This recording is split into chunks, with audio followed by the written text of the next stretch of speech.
Chapter 22. The Heart of the Stone Image. As a loyal Hindu wife, I do not wish to complain of my husband, but I yearn to see him turned from his materialistic views. He delights in ridiculing the picture of saints in my meditation room. Dear brother, I have deep faith that you can help him, will you?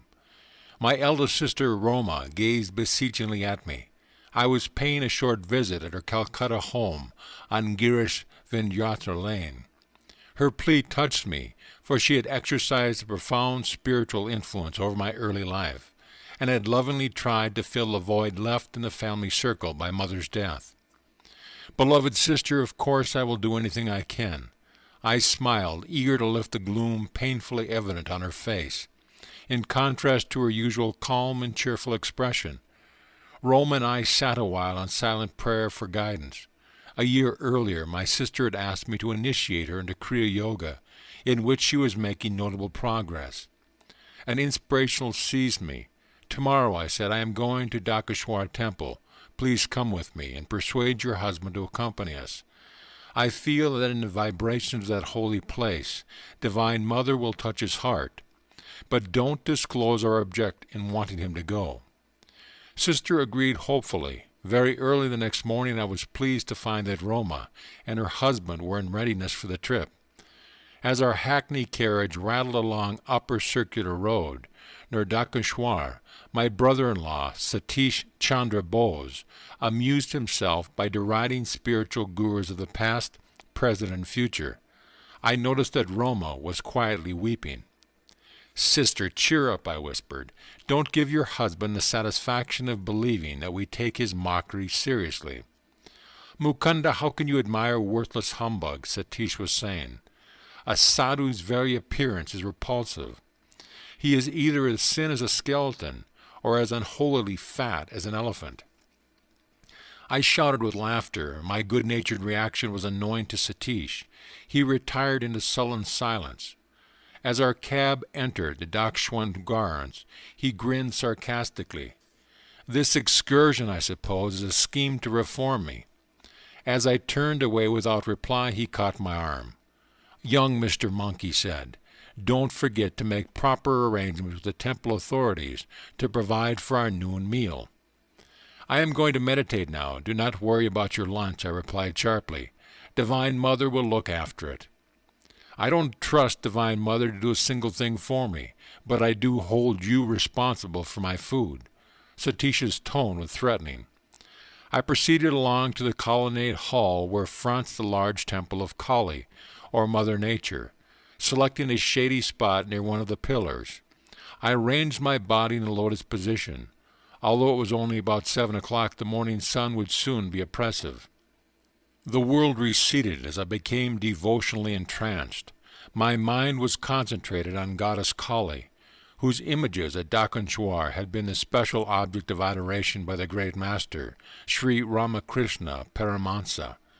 In answer to his anguished demands, the stone image of this fairy temple had often taken a living form and conversed with him. Silent Mother, with stony heart, I prayed, thou become filled with life at the request of thy beloved devotee, Ramakrishna. Why dost thou not also heed the wails of this yearning son of thine?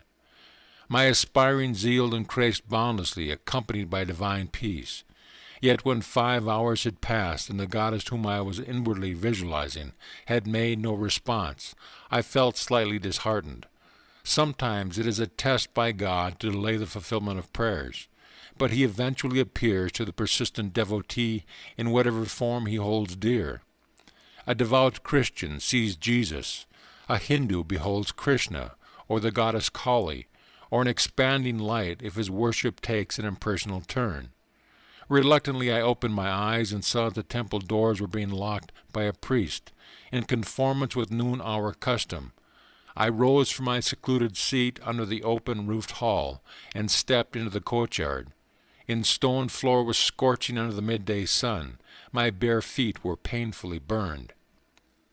Divine Mother, I silently remonstrated, thou didst not come to me in vision, and now thou art hidden in the temple behind closed doors. I wanted to offer a special prayer to thee today on behalf of my brother-in-law. My inward petition was instantly acknowledged.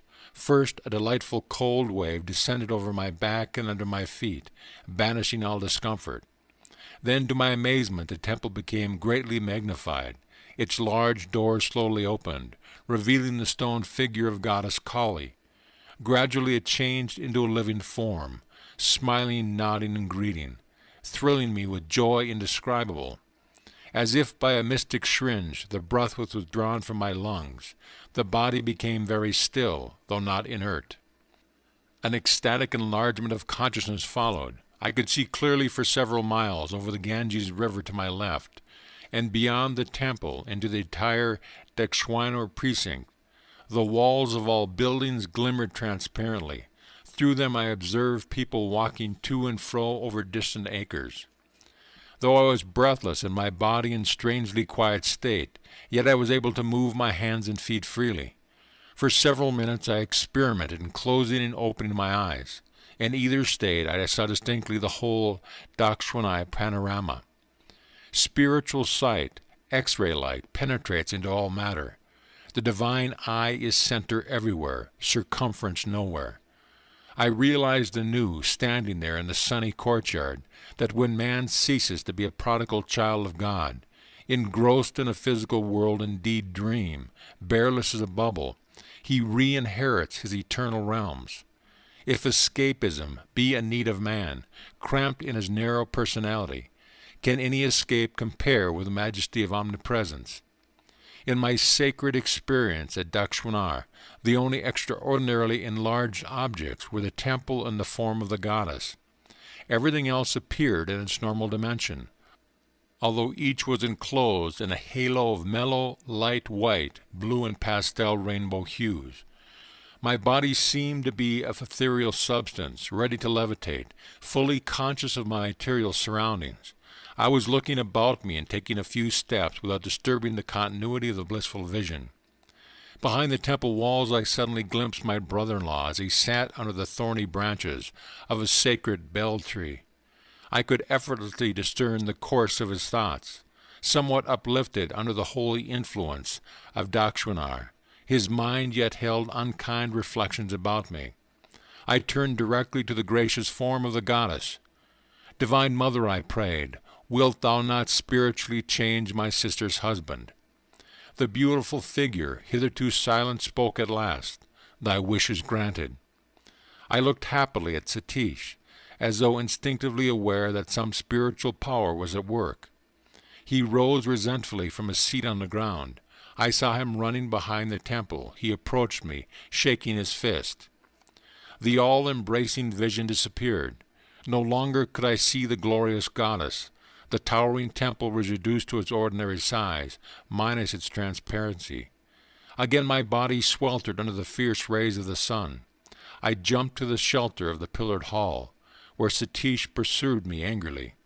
I looked at my watch. It was 1 o'clock. The divine vision had lasted an hour. "You little fool," my brother-in-law blurted out.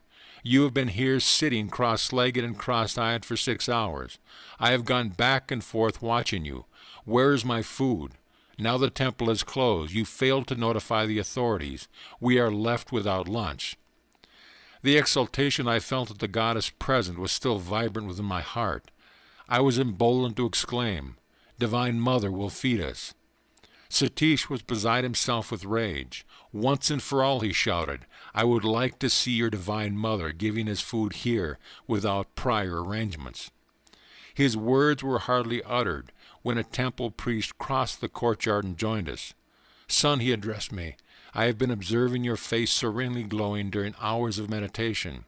I saw the arrival of your party this morning and felt the desire to put aside ample food for your lunch. It is against the temple rules to feed those who do not make a request beforehand, but I have made an exception for you." I thanked him and gazed straight into Satish's eyes. He flushed with emotion, lowering his gaze in silent repentance. When we were served a lavish meal, including out-of-season mangoes, I noticed that my brother-in-law's appetite was meager. He was bewildered, diving deep into the ocean of thought.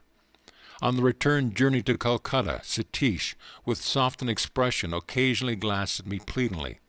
but he did not speak a single word after the moment the priest had appeared to invite us to lunch, as though in direct answer to Satish's challenge. The following afternoon I visited my sister at her home. She greeted me affectionately. "Dear brother," she cried, "what a miracle! Last evening my husband wept openly before me." "Beloved Devi," he said, "I am happy beyond expression that this reforming scheme of your brother's has wrought a transformation. I am going to undo every wrong I have done you. From tonight we will use our large bedroom only as a place of worship. Your small meditation room shall be changed into our sleeping quarters. I am sincerely sorry that I have ridiculed your brother for the shameful way I have been acting. I will punish myself by not talking to Mukunda until I have progressed in the spiritual path. Deeply I will seek the Divine Mother from now on. Someday I must surely find her." Years later I visited my brother-in-law in Delhi. I was overjoyed to perceive that he had developed highly in self-realization, and he had been blessed by the vision of Divine Mother. During my stay with him, I noticed that Satish secretly spent the greater part of every night in divine meditation, though he was suffering from a serious ailment and was engaged during the day at his office. The thought came to me that my brother-in-law's lifespan would not be a long one. Roma must have read my mind. "Dear brother," she said, "I am well and my husband is sick. Nevertheless, I want you to know that, as a devoted Hindu wife, I am going to be the first one to die. It won't be long now before I pass on." Taken aback by her ominous words, I yet realized their sting of truth. I was in America when my sister died about a year after her prediction. My youngest brother, Vishnu, later gave me the details. Roma and Satish were in Calcutta at the time of her death, Vishnu told me. That morning she dressed herself in her bridal finery. "Why this special costume?" Satish inquired. "This is my last day of service to you on earth," Roma replied. A short time later she had a heart attack, and her son was rushing out for aid. She said, "Son, do not leave me. It is no use. I shall be gone before a doctor could arrive." 10 minutes later, holding the feet of her husband in reverence, Roma consciously left her body, happily and without suffering. Satish became very reclusive after his wife's death. Vishnu contained. On one day he and I were looking at the large smiling photograph of Roma. "Why do you smile?" Satish suddenly exclaimed, as though his wife were present. "You think you were clever in arranging to go before me. I shall prove that you cannot longer remain away from me. Soon I shall see you." Although at this time Satish had fully recovered from his sickness and was enjoying excellent health, he died without apparent cause shortly after his strange remark before the photograph. Thus prophetically passed my dearly beloved eldest sister Roma and her husband Satish, who had changed at Dakeshwar from an ordinary worldly man to a silent saint. End of chapter.